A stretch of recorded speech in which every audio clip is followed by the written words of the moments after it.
Avasti! Batten down the hatches or you be taken down to Davy Jones' locker. The fuck you doing, man? It's Pirate Day, fool! And it ain't no Pirate Day. Every day is Pirate Day if you're playing Outlaw Rogue! Stay tuned for the talents, gear, essences, and rotations so you can shoot those bosses between the eyes.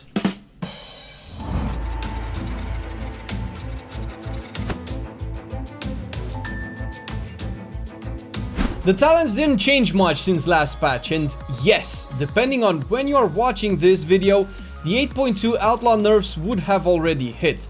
If the nerfs change anything as far as this guide is concerned, I'll be sure to post them down in the comments. In the meantime, let's hit it off with Quick Draw at tier 1.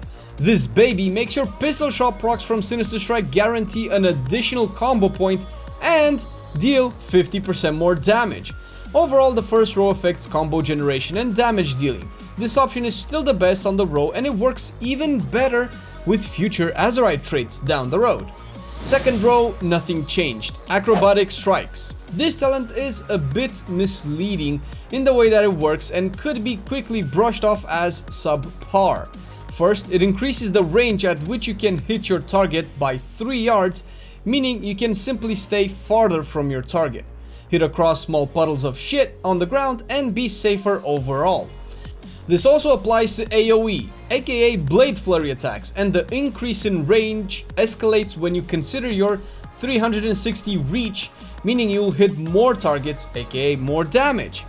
This row is the utility row, and usually I advise you to pick whatever you want. But this is so good with the way the encounters are set up in BFA that it's superior by far. On the third row, the main option to pick is Deeper Stratagem.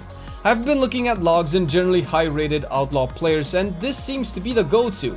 I've tested it, and although I can see the reasoning behind it, I believe you are reliant on a bit of gear to make this work, specifically haste, because you might find yourself incredibly energy starved at times, which Vigor was supposed to fix. I recommend starting off with Vigor, and once you get more gear, move into Deeper Stratagem. Deeper Stratagem also works really well with a specific Azerite trait we will look over in a bit, so keep that in mind. Fourth row is another utility / defensive row. Cheat Death performs the best and is what I recommend you pick, but feel free to experiment with other options and see what works best for you. And hey, I know you're a fan and subscriber of our channel, so don't cheat away from enabling those notifications, because YouTube seems to care again about that stuff, and it's all about spreading the love. Next talent row is pure utility again. When it comes to PvE, damage is most of the times better, so the choice here to make is with Prey on the Weak. This will change your opener a bit, where you can start with a cheap shot on a priority target and get the upper hand in damage for a little bit. On the sixth row, you want Alacrity as the go-to. The haste buff it provides will only drop off when you drop out of combat, so it's easy and efficient with little management involved. Haste is important for you because, among other things, it affects energy regeneration, and the fast playstyle of Outlaw can guarantee that sometimes you will be energy starved. Last row is finally a row with options. Well, at least 2 of them. For single target and raiding as a default, you want Blade Rush.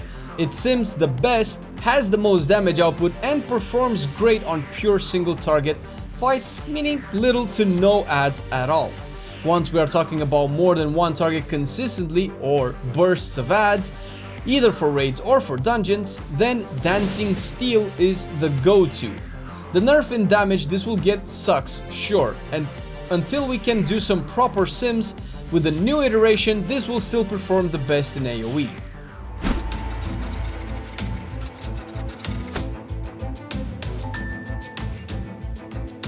Secondary stats are important, but not too important for Outlaw Rogues, at least not as important as it is for other specs. And by important, I mainly mean the fact that you have to sacrifice something to gain something else. The general community accepted priority for your stats goes like this. Agility at the top, making eye level the easiest criteria based on which to choose your gear. Follow that up with crit and versatility, which are simming close to each other. Haste and mastery at the bottom with one little side note. If you plan on building your character strictly for AoE, you'll value haste a bit more, possibly more than all other secondary stats.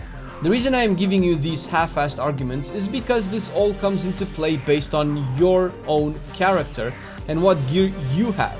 The best way to understand what stats are good for you is to sim your character, because if you sim, you might end up with something like this, which are my stats and my stat distribution.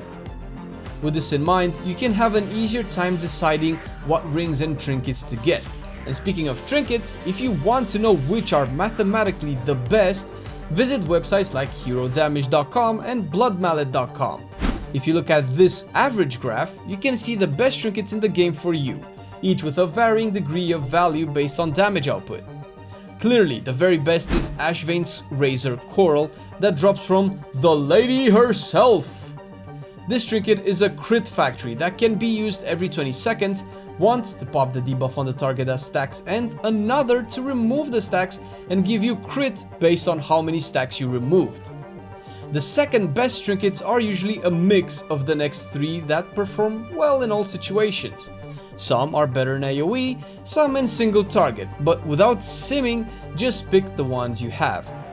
Phial of the Arcane Tempest is usually the AoE choice that drops from the Radiant in Eternal Palace. Dribbling Inkpot works best in both situations and drops from Orgozoa, while Ajara's Font of Power is an overall agility boost that will give you a crazy amount of agility once you use it. This one drops from, you guessed it, Hogger. Let's move on to Azerite traits. Wait, no, that's not right. Twitter, yeah! Hey man, why aren't you following us on Twitter? I know you want to tell us we're wrong in what we are saying in the guides, so move your butt and follow us right now. There's a whole party going on there and we cannot start without you. Right, Azerite traits. First, the two main ones which you will want to stack. Ace Up Your Sleeves is what you want stacked 3 times in raids. The effect is the main reason you want the trait and the damage increase is the main reason you want it stacked. This also works with the deeper stratagem talent that I mentioned earlier. With high amounts of crits, this trait becomes very strong, considering any additional damage it brings is going to become quadruple once you crit with the skill. The second trait you want to stack is Deadshot for those massive pistol shots. The difference between raiding and dungeons is that raiding favors ace, while dungeons favor Deadshot more. The last, almost mandatory trait, for now at least, is Keep Your Wits About You. You only want one of these, and since most raid bosses have ads, you can even use this in raids. It will probably have to replace one of the above, which is okay. That's why we established which is better in which scenario, so the replacement can be an easier decision for you. Secondary and tertiary traits get overwhelming power because haste, and resounding protection as the de facto strongest defensive Azerite trait. And last but not least, let's talk essences. Since you can and should take AoE builds into raids and single target builds into dungeons when the situation calls for them, I will mostly refer to the essences as either single target or AoE focused. Single target, you have Condensed Life Force for the major, which you can get by doing the raid. For the minor, you want Memory of Lucid Dreams because energy regeneration. For AoE, Blood of the Enemy seems to be the best one at the moment in the major slot, while the minor slot retains Memory of Lucid Dreams. These are guidelines that you can follow, which will not disappoint you. If you want, however, to min-max your Outlaw and do the most possible damage, then you will have to sim yourself, and there's no way around it, I'm afraid.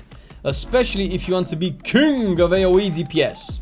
I'm saying AoE because Outlaw does not have any outstanding performance on single target.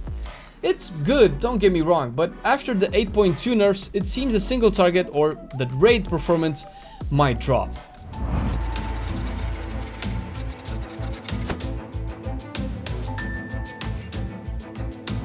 Before going into the rotation, there are a few things you want to know. First, let's talk about combo point management, taking into consideration the build I suggested as a default. When you reach 5 combo points with deeper stratagem, you want to be careful about generating another one so as to not waste it. For instance, pistol shot procs will generate 2 combo points, meaning that if you're at 5 already and have a pistol shot proc, you want to use a finisher first. If you use a sinister strike to generate the last combo point, you might proc another pistol shot, making your first one be wasted. If you use the pistol shot proc instead, you are wasting 1 combo point. The same argument applies to the broadside buff that generates 1 additional combo point when using combo point generating abilities. The second thing I wanted to mention, since I bet you are curious, is when to re-roll the buffs from Roll the Bones. First, if the fight will be short, or if the AoE will be short, you shouldn't re-roll the buffs at all.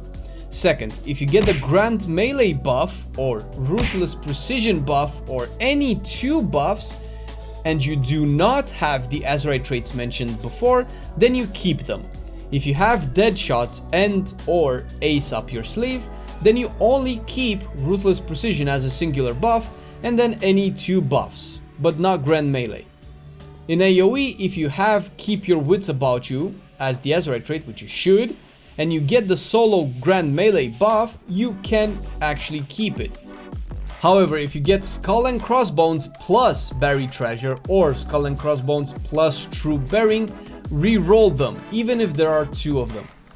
For the opener, make sure you have stealth ready before the pull and use Adrenaline Rush 1 second before engaging, then stealth. Start next with Ambush, then quickly Vanish, then Ambush again, then use Blade Rush. This is the opener from which you move into the normal priority while respecting the rules mentioned above. The normal rotation consists of you generating combo points with Sinister Strike and Pistol Shot procs only. You can use Ambush as well for a minimal DPS gain, but you would have to use Vanish for it. Pistol Shot procs have the highest priority as long as you are not wasting the combo points. When consuming combo points, you want to first make sure you have the right buffs, so keep re-rolling until you get them. The next finisher is Between the Eyes, followed by Dispatch. This is it. Considering you are reliant on procs, there is no universal order of abilities. You'll have to react to your procs and buffs the same way I react when I dash into the fire on stream. Yeah, that happens more often than I like to admit, and you can catch our streams on twitch.tv/MarcelianOnline. Go and follow and join the banter.